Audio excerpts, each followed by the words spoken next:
ఏపీలో అగ్గిరేపుతున్న Vizag steel factory ప్రైవేటీకరణపై కేంద్ర ఆర్థిక శాఖ సహాయ మంత్రి అనురాగ్ ఠాకూర్ స్పందించారు. నీతి ఆయోగ్ సూచనల మేరకే ప్రైవేటీకరణ నిర్ణయం తీసుకున్నట్లు తెలిపారు.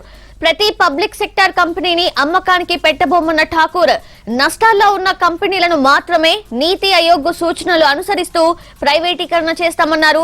అగ్రిమెంట్ ప్రకారం పోలవరం ప్రాజెక్టుకు నిధులు కేటాయిస్తున్నట్లు తెలిపారు అనురాగ్ ఠాకూర్. ఈ మధ్య కాలంలో ఏపీ ఆర్థిక మంత్రి పోలవరం నిధుల విషయమై 3 సార్లు కలిశారన్నారు. కేంద్ర బడ్జెట్ లో ఏపీ తెలంగాణకు అన్యాయం జరగలేదన్నారు. బడ్జెట్ ను జాతీయ దృక్పథంతో చూడాలని అనురాగ్ సింగ్ కోరారు. Let me make it very clear. The government of India has a very transparent policy, priority and the non-priority sectors. Now the Niti Aayog decided which are the strategic and the non-strategic sectors. In the strategic sector you could have one PSU, and the non-strategic you can't, there is an option that you can get away with everything.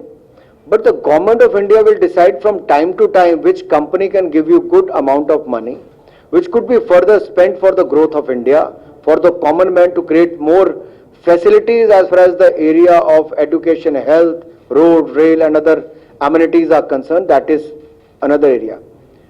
Now government has decided that how those public sector enterprises, they can do better or there could be further growth. From time to time there will be disinvestment which will take place. Not all the companies which will be put on the sale. No, not like that. It is the Niti Aayog which will decide strategic and non-strategic sector. The cabinet will give its approval. Post that the process will start.